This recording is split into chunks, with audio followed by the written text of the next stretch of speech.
Hola, ¿qué tal? Yo soy Francisco Cortés y estás escuchando La Ola del Tiempo. En el episodio anterior, un Fujiwara, apartado de la corte, encendió la chispa de una rebelión en Kyushu, en protesta por la corrupción de la corte imperial y su incapacidad para solucionar los problemas de la población más necesitada. Fujiwara Hirotsugu fue un héroe para el pueblo, pero su llama se extinguió en solo un par de meses. Sin embargo, las razones por las cuales se produjo su levantamiento eran verídicas y el enorme apoyo popular que obtuvo aterró al emperador Shomu. Los problemas existían en todo Yamato. Había personajes políticos molestos y apartados en regiones distantes por la corte, pobreza y desabasto de alimentos como consecuencia de la epidemia en el 735. En general, la paz y tranquilidad que Shomu había heredado se habían esfumado. El emperador no esperó sentado en su palacio a ver cómo su imperio ardía bajo las llamas de la rebelión, y a los pocos días de que el ejército imperial había partido a enfrentarse a Hirotsugu, él mismo salió de la capital en una gira por las regiones centrales de Yamato. El emperador Shomu realizó este viaje con dos intenciones. La primera fue salir de la capital, en donde el clan Fujiwara, familia de Fujiwara Hirotsugu, ejercía cierto control, y la segunda fue apaciguar al pueblo para dar la apariencia de que el emperador estaba visitándolos para escuchar sus reclamos. Todo parece indicar que la hambruna, la pobreza y en general el descontento eran generalizados en todo Yamato. Los consejeros cercanos al emperador no lograban dar solución a la problemática. Aunque la rebelión de Hirotsugu no triunfó en el campo de batalla, sí generó un cambio significativo en el Consejo Imperial. Varios consejeros fueron reemplazados, apartando y exiliando a Kyushu a varios de los que se oponían a los Fujiwara. Posiblemente esto sucedió por intercesión de la emperatriz consorte Komio, pues recordemos que ella era hija de Fujiwara Fujito. La gira del emperador terminó en enero del año 741, pero no regresó a Nara. Se asentó en Kuni y declaró que ahora esta ciudad sería la capital. Aparentemente hizo esto porque ahí, en la ciudad de Kuni, se concentraba el poder de Tachibana Moroe, su ministro y enemigo declarado de los Fujiwara. Durante los próximos años, el clima social en Yamato fue muy tenso. Tachibana Moroe seguía ejerciendo una fuerte influencia sobre el emperador, y se ordenó un enorme proyecto de construcción de templos y conventos en cada provincia, los cuales estarían dedicados a la protección de la imagen imperial y servirían como núcleos del poder del emperador de manera ideológica. Los impuestos subieron y se obligó a la población a participar en la construcción de estas obras, pero el control ideológico y militar se reforzó en todas las provincias. Aún así, el costo de los templos fue demasiado elevado. Su construcción se vio obstaculizada en varios momentos, hasta que en el año 747 el emperador encargó la construcción a los administradores locales, pero con una gran recompensa. Si lograban completar el templo durante su mandato, su puesto se volvería hereditario. Esto produjo una construcción acelerada de los templos y conventos, que fueron terminados en su totalidad pocos años después. Sin embargo, el alejarse de la meritocracia de la ideología confuciana y volver a crear puestos hereditarios pasaría factura al sistema de gobierno Ritsuryo algunas décadas después. Ya lo veremos en siguientes episodios. El gobierno imperial reprimió al pueblo, pero premió a los líderes con lo que sofocó las chispas de la rebelión. En el año 743, el emperador ordenó la construcción de la estatua del Gran Buda, que existe hasta la actualidad en el templo Todaiji en Nara, y es parte del Patrimonio Mundial de la UNESCO. Durante el año 744 se mudó nuevamente la capital a la ciudad de Naniwa. Un año después se volvió a mudar a Shigaraki y tan solo unos meses después la capital y la corte regresaron a Nara. No hay información clara de por qué se hicieron estos cambios tan drásticos, pero aparentemente se debieron a la lucha de poder que existía entre Tachibana Moroe y los Fujiwara, pues la corte se movió entre territorios donde la influencia de cada bando era predominante, siendo Nara la sede del poder Fujiwara y Kuni la sede del poder de Tachibana Moroe y los suyos. Como ya les mencioné, la esposa principal del emperador Shomu era la emperatriz consorte Komi. Este título de emperatriz consorte fue creado exclusivamente para ella y le otorgó el derecho de que sus hijos serían los herederos del emperador. Como seguro recordarán, la emperatriz Komio tuvo 2 hijos, la princesa Abe y un hijo varón que murió poco después de nacer, supuestamente por brujería del príncipe Nagaya. El emperador Shomu tuvo otros hijos varones, pero 4 de ellos murieron durante la epidemia de viruela del 735. Así que en el año 738 declaró heredera a la princesa Abe. Por primera vez, una mujer era declarada heredera del emperador y, por si fuera poco, era descendiente del clan Fujiwara. Había un hijo varón también, el príncipe Asaka, pero el clan de su madre no era un clan poderoso, por lo que el emperador priorizó la alianza que tenía con los Fujiwara. Pese a la oposición del consejo, principalmente Tachibana Moroe, e incluso pese a la rebelión de Fujiwara Hirotsugu, el emperador mantuvo a los Fujiwara como aliados y a su hija, la princesa Abe, como heredera durante el resto de su reinado. La emperatriz emérita Gensho aún ejercía cierto control en el gobierno, pero murió en el año 748. Un año después, el emperador Shomu declaró el inicio de una nueva era, la era Tempio Kampo. Esta era solo duró unos meses, durante los cuales el emperador se dedicó a preparar su sucesión, pues decidió abdicar para tomar los votos religiosos, siendo él el primer emperador emérito varón, siguiendo el camino de las anteriores emperatrices eméritas. Su esposa principal, la emperatriz Komio, también tomó los votos religiosos. Ella, en siglos posteriores, sería venerada como una santa, símbolo de la mujer budista ideal.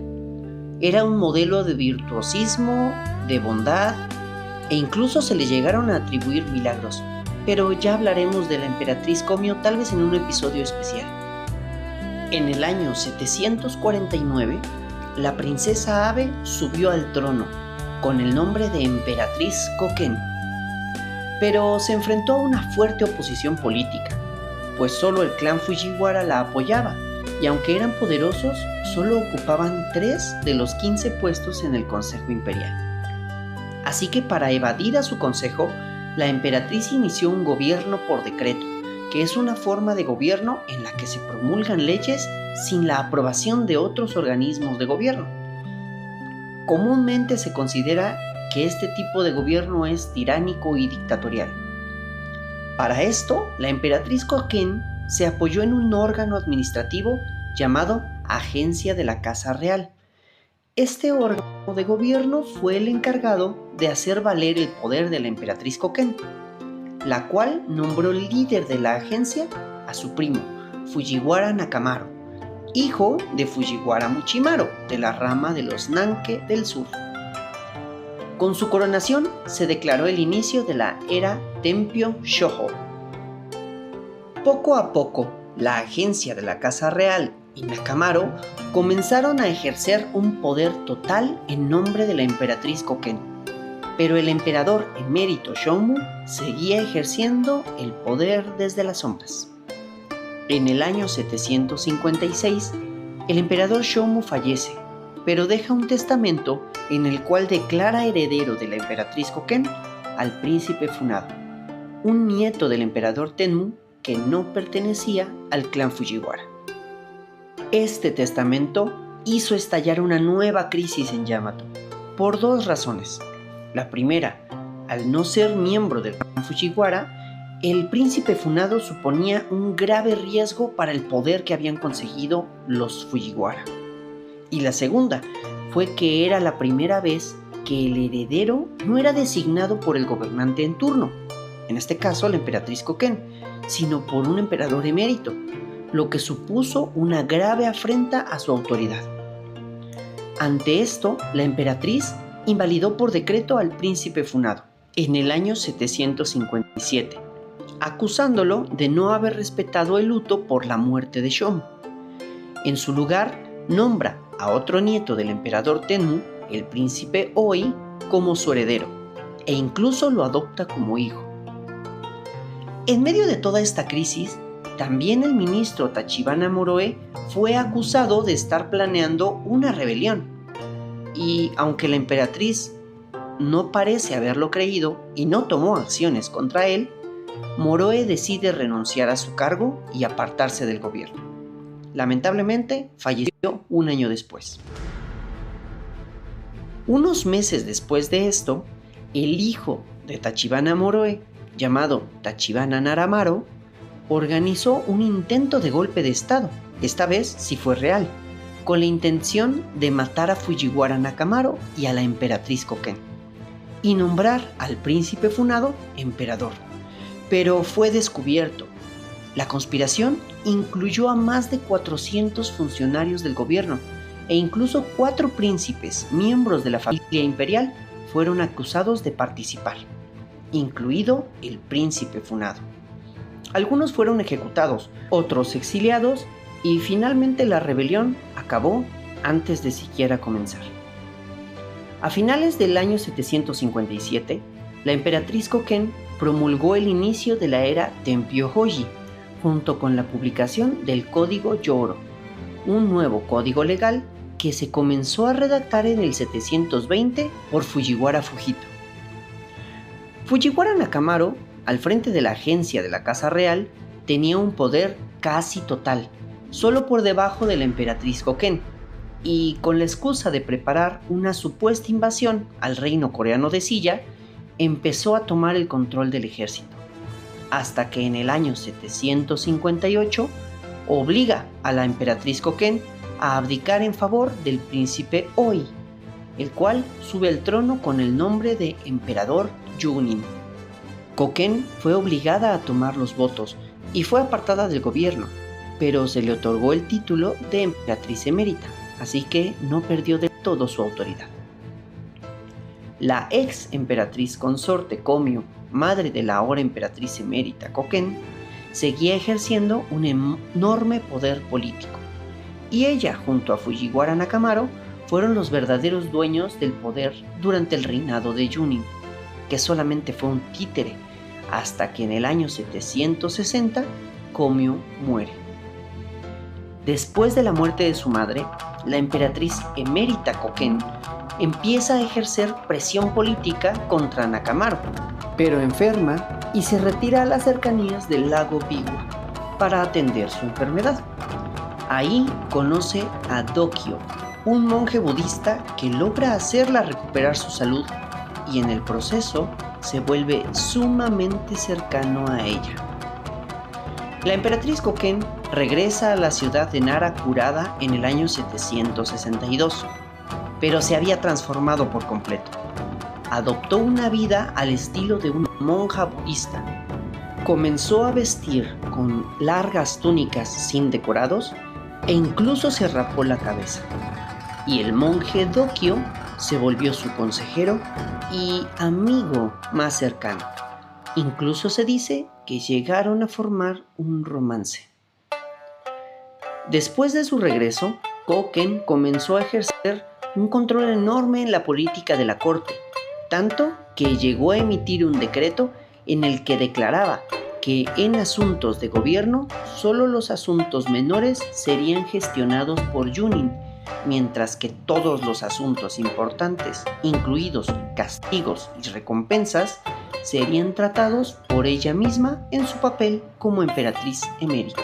Y aunque justificaba este acaparamiento de poder en la corte con el papel que habían ejercido los anteriores emperadores eméritos, ella ostentó facultades que no tenían precedente alguno y dejaban a Junin relegado a funciones menores. Sin embargo, Fujiwara Nakamaro no se dio tan fácilmente el poder que había adquirido y fue apropiándose para sí mismo del control de los ministerios y otros organismos de gobierno. El poder del Estado empezó a polarizarse entre estas dos potencias. Por un lado, la emperatriz Koken y por el otro, Fujiwara Nakamaro. Hasta que el día de Año Nuevo del año 764, dos hijos de Nakamaro fueron nombrados gobernadores en dos provincias cercanas a la capital, provincias en las que Nakamaro ordenó reunir ejércitos con la excusa de asegurar la seguridad de sus hijos. Koken sospechó inmediatamente de esto y, temiendo un nuevo golpe de estado, envió un emisario a solicitar a Nakamaro que entregara los sellos oficiales, que eran los que se utilizaban para promulgar edictos, pero Nakamaro no cedió su poder y asesinó incluso al emisario. Esto hizo estallar una violencia extrema en la ciudad de Nara, por lo que Nakamaro y sus partidarios se vieron obligados a huir de la ciudad. Intentaron refugiarse en la ciudad de Omi, pero el puente de Zeta, que ya mencionamos en capítulos anteriores y que llevaba a la ciudad de Omi, fue incendiado para no permitirles el paso. Koken, con completo control del palacio y la guardia imperial, organizó rápidamente un ejército que tomó el control de los puntos estratégicos en la capital y en los alrededores. Nakamaro intentó reclutar a nobles y aliados políticos e incluso le pidió al emperador Junin que se uniera a su causa, pero este se negó, por lo que Nakamaro proclamó como emperador a Kinko, el hermano mayor del príncipe Funado.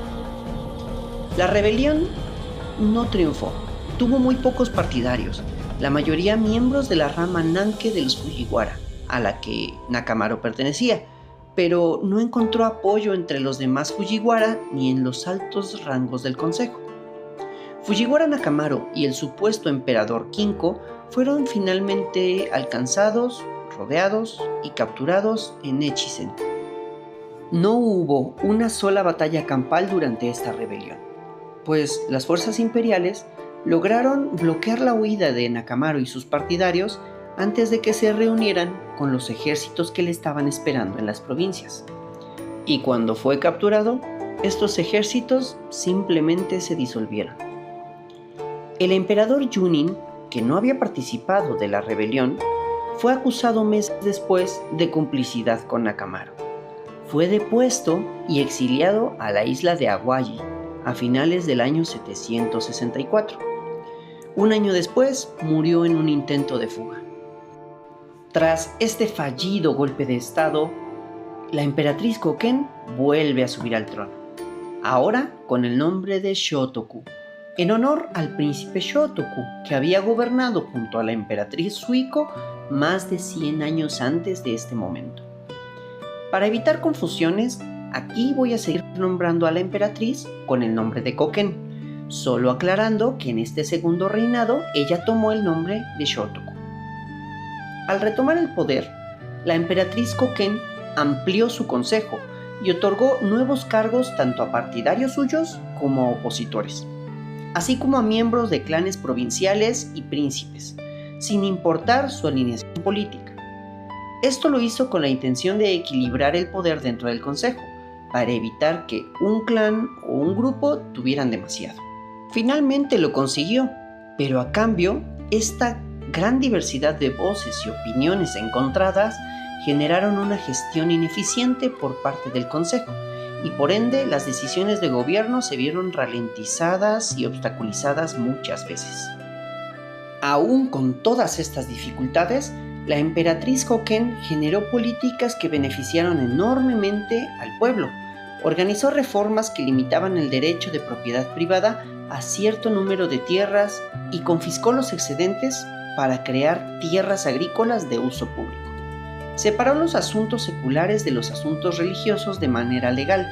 Promovió políticas que estabilizaron la economía, condonando el tributo a las regiones que sufrían escasez por malas cosechas. Y creó un sistema de quejas en el que los campesinos podían denunciar abusos de sus gobernantes locales. La aristocracia de Yamato se enfureció con todos estos cambios, pues sus reformas los perjudicaban directamente, por lo que la emperatriz también fortaleció el ejército para mantener el control.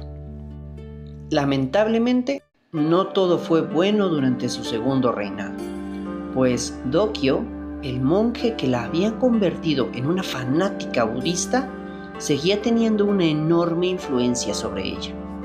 El budismo ya se había utilizado como instrumento de gobierno por su padre, Shomu, pero con su segundo gobierno, la emperatriz le otorgó a los templos e instituciones budistas mucho más poder, llegando al punto de, en el año 766, crear un órgano de gobierno llamado Oficina Imperial para el Rey Budista.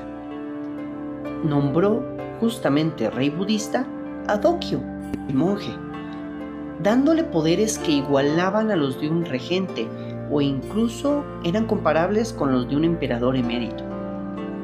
También le construyó un palacio adyacente al Palacio Imperial que servía como su residencia oficial e incluso recibía el mismo trato que el emperador. Esto indignó a toda la aristocracia, pues debían tratar con honores a un hombre que se rumoraba seducía a la emperatriz para conseguir su poder y provenía de un origen plebeyo. Para empeorar la situación, la emperatriz se negó a nombrar un heredero, por lo que la sucesión estuvo en duda por mucho tiempo. Todo esto llegó a un límite cuando en el año 769 un monje llegó a la ciudad de Nara desde Kyushu y dijo haber recibido una profecía que decía que el rey budista Dokyo debía ser el próximo emperador para que Yamato prosperara. Dokyo, emocionado, pidió hacer caso a la profecía y ser nombrado heredero, pero la emperatriz Koken decidió verificar primero la información. Envió a su propio emisario al santuario de Use, en donde se encontraba el supuesto oráculo que había recibido la profecía. El emisario volvió a Nara unos meses después con un nuevo mensaje divino. Solo aquellos que desciendan del linaje de Amaterasu podrán ser emperadores. Con esto, Dokyo fue apartado de la posibilidad de ser sucesor de la emperatriz, pues obviamente él no tenía sangre de los descendientes de Amaterasu ni pertenecía al linaje imperial. Lo más lógico es sospechar que esto fue una treta planeada por Dokyo, confiando en la fe fanática que por años había creado en la emperatriz Koken. Pero antes que religiosa, Koken demostró ser una mujer muy inteligente y seguramente pudo ver a través de la mentira. La emperatriz Koken ordenó la construcción de una nueva ciudad imperial en Yuge y reclutó miles de campesinos para su construcción, pero mientras supervisaba las obras, enfermó y a finales del año 770 falleció sin haber nombrado un heredero y dejando a Dokyo con un enorme poder al frente del estado.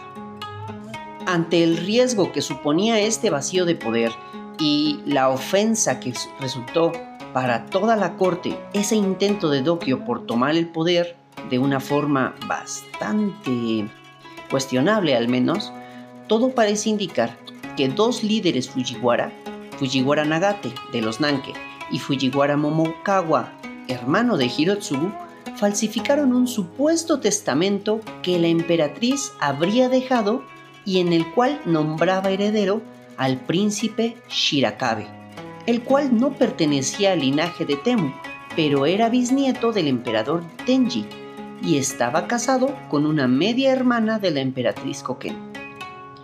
Para que recuerden bien, Tenmu fue el emperador que usurpó el trono a su sobrino, el príncipe Otomo, después de la muerte de su hermano, el emperador Tenji.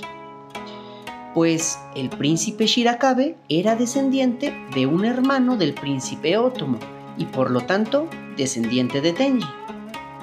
En medio de una crisis breve, el príncipe Shirakabe fue declarado heredero y coronado con el nombre de emperador Konin, pero su reinado ya lo trataremos en el siguiente episodio. La princesa Abe, posteriormente conocida como emperatriz Koken y finalmente como emperatriz Shotoku, fue una mujer que impuso su autoridad en un mundo que no la reconocía como una fuerza relevante al inicio, pero que supo navegar entre alianzas y traiciones de sus cortesanos para ganarse su respeto y demostrar su autoridad. Lamentablemente, la historia no la recordó con buenos ojos, pues aunque consiguió mejorar ciertos aspectos de la vida de la población, también terminó enredada en el fanatismo religioso que le inculcó Dokyo, que para el final de sus días la manipuló al grado de casi conseguir usurpar el trono para él mismo.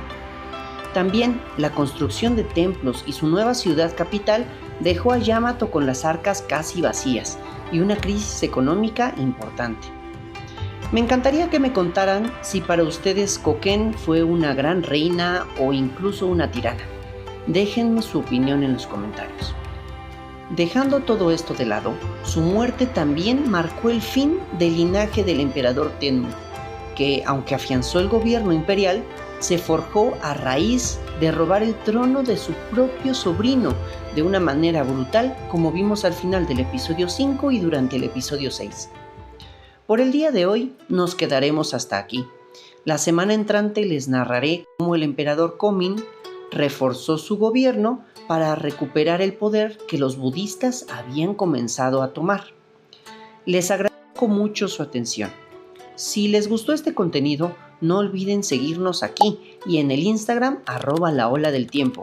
También recuerden darle clic a la campanita para que no se les pase ningún nuevo episodio.